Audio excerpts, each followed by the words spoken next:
के साथ मीनार पाकिस्तान गई, जहां हुजूम ने उनके साथ हुल्लड़बाजी शुरू कर दी और यह तमाशा कई घंटे जारी रहा।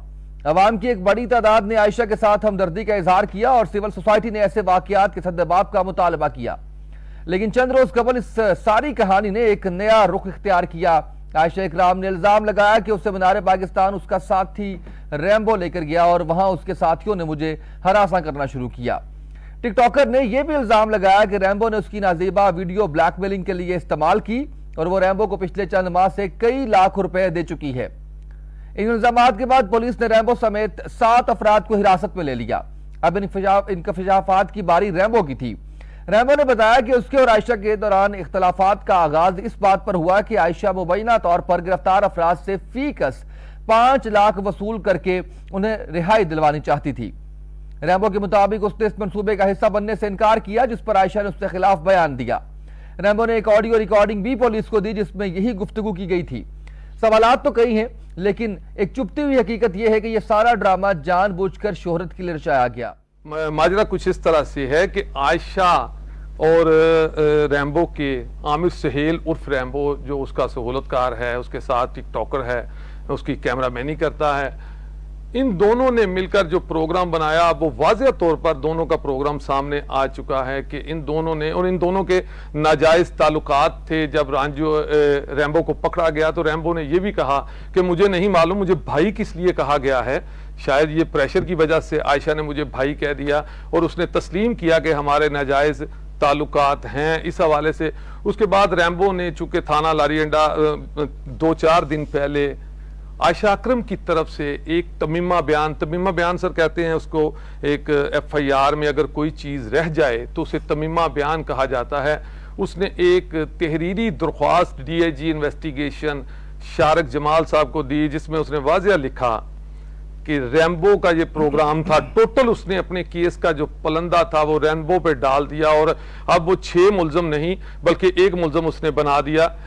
इसमें एक अहम बात यह भी है उसामा भाई कि सैकड़ों की तादाद में लोगों को गिरफ्तार किया गया और अब एंड पे बंदे शनाख्त हुए सिर्फ 6, जब जियो फेंसिंग की गई और उसके बाद 6 बंदों पर यह पलंदा डालने की कोशिश की गई। 6 बंदे सामने आए, बाकी जो बेगुनाह लोग थे, इतने ज्यादा लोग थे, उनका कसूर क्या था? उनका क्या कसूर था कि उनको जलील किया गया, उनको कई रात थाने में रहना पड़ा। तो मलिक साहब बहुत शुक्रिया, आपने हमें बताया सारी डिटेल इस हवाले से। अलामा शामिल आई जहीर साहब हमारे साथ मौजूद है। अलामा साहब बहुत शुक्रिया, आपने वक्त दिया प्रोग्राम के लिए। अलामा साहब फरमाइएगा, एक तो बुनियादी सी बात है इस्लाम से दूरी, दूसरा इस्लामी सजाओं का नाफिज ना होना अनफॉर्चुनेटली। क्या समझते हैं आपके हरासा करना क्या सजा है और इल्जामात लगाना हरासा करने के उसके ऊपर क्या सजा बनती है? बिस्मिल्लाहिर्रहमानिर्रहीम। सबसे पहले तो मैं ये बात कहूंगा कि कुरान पाक की आयत है, जाकुम फासिकुम बिनबाइन फतबय्यिन, जब भी कोई फासिक खबर लेके आए तो तहकीक किया गया। तो बात ये है कि मैं ये समझता हूँ कि सबसे पहले तो हमें ये देखना कि ये 14 अगस्त वाले दिन खास तौर पे ये वाकया, इसको प्री प्लान करके, अब तो ये बात खुल के सामने आ चुकी है कि ये प्री प्लान था। फिर इसको जिन लोगों ने, अब इकरार भाई को मेरे ख्याल में अपनी जेब छोड़ देनी चाहिए और मादरत करने से बंदा कोई छोटा नहीं हो जाता। उन्होंने जिस तरह ये प्री प्लान वाक्य को बिल्कुल सरसे नजर करते हुए और एक इंसानी हमदर्दी के जज्बात के तहत और औरत माफिया कह लें या मैं तो नहीं कहूंगा, चले मोहब्बती माफिया कह लें, उनके असरात के नीचे आते हुए ये इशू को उठाया मुकम्मल तौर। जब ये इशू मुकम्मल तौर पे उठ गया, हमें तो उस वक्त भी इसके ऊपर तहफ्फुज़ात मौजूद थे, लेकिन हमारा तो ये बयानिया था दीनदारों का सबका कि जिस तरह अगर मुफ्ती अब्दुल अजीज को भी मीनार पाकिस्तान में टांगा जाए और इस तरह की कोई फोश हरकतें करता है तो उसको भी करार वाकई सजा दी जाए। बल्कि मैंने तो उस वक्त भी ये कहा था कि अगर दुनिया की सारी औरतें बरहना भी हो जाए तो फिर भी मर्दों को नजर नीची रखने का हुक्म है, मर्दों ने फिर भी नजर नीची रखनी है। और ये बात एक जायज और बात है, ये मुतालबा एक जायज मुतालबा है। तो लेकिन दूसरी बात ये है कि हमें ये भी देखना है कि औरत ने भी हिजाब और हया का लिबास पहन के निकलना, यानी ये अगर हम एक इस्लामी मुआशरे में रहते हैं तो इसका मतलब ये तो नहीं है कि मादर पितर इस किस्म की आजादी हो जाए कि औरत जो मर्जी करती रहे। आप भी लाहौर में रहे, मैं भी लाहौर में रहा हूँ, 40 साल हमने इस लाहौर में गुजारे हैं। क्या आज तक आपने कभी वाकई ऐसा देखा है कि किसी रेस कोर्स पार्क में या मीनार पाकिस्तान ग्राउंड में या किसी फैमिली पार्क में इस तरह किसी लड़की के साथ दस्तदराजी भी हो। और ये तो अब सारी बात खुल गई है कि प्री प्लान था। जहां तक आपने जो सवाल किया कि इस्लामी सजाएं नहीं है, तो ये बात आपकी 100% दुरुस्त है। अगर इस्लामी मुआशरा हो, इस्लामी सजाएं हो, तो रसूलुल्लाह सल्लल्लाहु अलैहि वसल्लम के दौर के अंदर एक मर्तबा मैं आपको वाकया सुनाता हूँ, शायद आपने पहले सुना हो कि उनके दौर के अंदर एक मर्तबा एक यहूदी लड़की की इज्जत के दर पे यहूदी गुंडे ही हो गए। यानी इसी तरह का मामला था कि वो उसकी इज्जत के पीछे पड़ गए। अब यहूदी लड़की ने अपने यहूदियों को बड़े वास्ते दिए कि मैं मूसा को मानने वाली हूँ, तो रात को मानने वाली हूँ, लेकिन गुंडा, आपको पता गुंडा होता है, उनके हाथ पड़ते चले गए। तो उस यहूदी बेटी के दिल में यह ख्याल आया कि अब मुझे अगर कोई बचा सकता है इस दुनिया में, इस मदीना में रहते हुए, तो सिर्फ वो बचा सकता है जो कायनात की हर बेटी को फातिमा की नजर से देखता है। और क्या कहा, वाह मोहम्मदा, ऐ मोहम्मद सल्लल्लाहु अलैहि वसल्लम, मैं आपके दरे आलिया के आगे टूटी जा रही। और हजरत मोहम्मद रसूलुल्लाह सल्लल्लाहु अलैहि वसल्लम का तर्क अमल किया है, वो चादर जिसकी वजह से कभी या अय्युहल मुदस्सिर कहा गया, कभी या अय्युहल मुज़म्मिल कहा गया, वो चादर उन्होंने यहूदी बच्ची के सर पे डाल दी और कहा मदीना में रहने वाली है यहूदी बेटी, तू किसी और की नहीं बल्कि मोहम्मद सल्लल्लाहु अलैहि वसल्लम की बेटी है। इस्लाम का दीन तो ये है। बिल्कुल ठीक है अलामा साहब, मैं इस पे मजीद भी आपसे रहनुमाई चाहूंगा। इस वक्त डीआईजी इन्वेस्टिगेशन शारिक जमाल साहब ने हमें ज्वाइन किया है, कुछ थोड़ा सा केस के बारे में उनसे बात करते हैं। सर बहुत शुक्रिया, आपने वक्त दिया। सर आप बताइएगा कि क्या कुछ मजीद इंकशाफात भी आने वाले हैं या अब ये मामला क्लोजिंग की तरफ जा रहा है? जी शुक्रिया। देखिए जी, इसमें मुतासरा खातून ने पुलिस को एक बयान दिया है जिसमें कहा गया है कि 14 अगस्त वाला जो वाकया था वो आमिर सुहेल उर्फ रैम्बो और उसके चंद दीगर साथियों की साजिश थी। तो इस हवाले से पुलिस ने अपनी तफ्तीश का दायरा कार वसी किया है और हम इस पहलू से मामले का जायजा ले रहे हैं। तो तफ्तीश जो है वो भी ऑन गोइंग है, देखिए क्या सामने आता है। अभी तक मतलब किसी हतमी नतीजे तक बात नहीं पहुंची। ये सर जो खबरें आ रही हैं इसमें कितनी सदाकत है कि जो वीडियोस की बात की जा रही है कि ये जो रैम्बो जिसका निकनेम है, इसके मोबाइल से कुछ बरहना या कुछ नाजेबा वीडियोस बरामद हुई हैं? देखिए जी, जो इनके मुतासरा खातून के बयान के बाद हमने लोगों को गिरफ्तार किया है, जाहिर है उनसे उनके मोबाइल्स वगैरह जो हैं वो कब्जा पुलिस में लिए गए हैं। उनका फोरेंसिक एनालिसिस जो है वो करवाया जाएगा और उसके बाद तफ्तीश पर उसके असर को जांचा जाएगा। तो जाहिर इसमें कुछ वक्त लगेगा, अभी तफ्तीश चल रही है, तो हतमी तौर पे तो जाहिर है कोई बात नहीं कही जा सकती, अभी इसमें कुछ टाइम है। सर ये बताइएगा कि जिस तरह से पूरी दुनिया के अंदर पाकिस्तान का इमेज भी खराब हुआ और जिस तरह से अब ये प्री प्लान की बात हो रही है और जिस तरह से बहुत से बेगुनाहों को भी गिरफ्तार किया गया, इस खातून के बारे में सर क्या सजा के हवाले से क्या मामला सामने आएंगे? पूरी दुनिया के अंदर पाकिस्तान की सर सुबकी हुई है इस वक्त। तो देखिए वो विक्टिम है, हम तो उस हवाले से इस केस को देख रहे हैं। तफ्तीश क्या रुख इख्तियार करती है ये तो मैं अभी नहीं बता सकता, तो जब आगे बात चलेगी तो फिर ही कुछ कहा जा सकेगा। अभी तो बहुत इसमें काम करना बाकी है, वो हम कर रहे हैं और हम ये कोशिश कर रहे हैं कि जितने जल्दी मुमकिन हो इस केस को कंक्लूड किया जाए। अच्छा सर, ये एक आखिरी सवाल मुझे ये बताइएगा कि पहले भी तो इस खातून के बयान पर रैम्बो को गिरफ्तार किया गया, बयानात के ऊपर ही गिरफ्तारियां हो रही हैं, तो रैम्बो के बयान पर इस खातून को गिरफ्तार नहीं किया जाएगा? उसने भी तो जो बात की है आज, वो भी ब्लैकमेलिंग वाली बात है कि ये 6 लोग जो इन्वॉल्व हैं उन 6 लोगों को उनसे 5-5 लाख रुपया जो है वो उससे ज्यादा नहीं देंगे। अगर इस पर सदाकत है तो क्या उनकी गिरफ्तारी नहीं बनती? वो जो मैंने अर्ज किया ना कि जो जिस ऑडियो टेप की आप बात कर रहे हैं उसके फोरेंसिक एनालिसिस के बगैर मैं उस पर कॉमेंट कर नहीं सकता कि वो उसमें उसकी रियलिटी क्या है। तो फोरेंसिक एनालिसिस उसका हो जाएगा तो फिर हम देखेंगे कि तफ्तीश के ऊपर उसका क्या असर है और उसके कानून के मुताबिक फिर फर्दर हम इसकी तफ्तीश करें। चलें, बहुत शुक्रिया आपका जी, आपने वक्त दिया। शारिक जमाल साहब डीआईजी इन्वेस्टिगेशन हमारे साथ मौजूद थे, बात कर रहे थे इस केस के हवाले से। अलामा साहब वापस आपकी तरफ आता हूं और आपसे ये जानना चाहूंगा कि आप बात कंप्लीट कीजिए। आपने मिसाल दी और बहुत अच्छी मिसाल दी आपने यहूदी लड़की के हवाले से। सर मैंने आपसे जो पूछना चाहा वो ये था कि इल्जाम लगाना, चाहे मैं मीडिया को रिप्रेजेंट कर रहा हूं, वो बड़ा आसान है, उसके ऊपर तो सजा का कोई कंसेप्ट ही नहीं है पाकिस्तान के अंदर, इस्लामी जमहूरिया पाकिस्तान के अंदर। इस्लाम पे कहते हैं इस हवाले से सर तो मत लगाना, इल्जाम लगाना। कज़फ का और कुरान पाक की जितनी भी आयतें हैं आपने पढ़ी हैं, कज़फ का एक हुक्म है कुरान पाक के अंदर। अगर कोई बंदा, इसकी मैं आपको एक बुनियादी बात बताता हूँ, वैसे तो झूठ से ये बात शुरू होती है, झूठ बोलना ही बहुत बड़ी बात है, फिर ये इस तरह की झूठी खबर फैलाना, फिर तोहमत, फिर कज़फ, ये बाकायदा स्टेप्स हैं और इनकी संगीनी बढ़ती चली जाती है। आप सिर्फ एक बात से अंदाजा करें कि कोई बंदा मैं कहता हूँ मिंबर रसूल के ऊपर बैठा हो, ये इस्लामी शरीयत का एक कानून मैं आपको बताता हूँ, अगर वो साबित हो जाए कि झूठा है तो उसको फिर हदीस की रिवायत की इजाजत नहीं है। यानी आप जो सुनते हैं ना हदीस ज़ईफ हो गई है तो उसके अंदर ये होता है कि उसके अंदर इल्जाम लगा होता है इस बंदे ने कभी झूठ बोला था।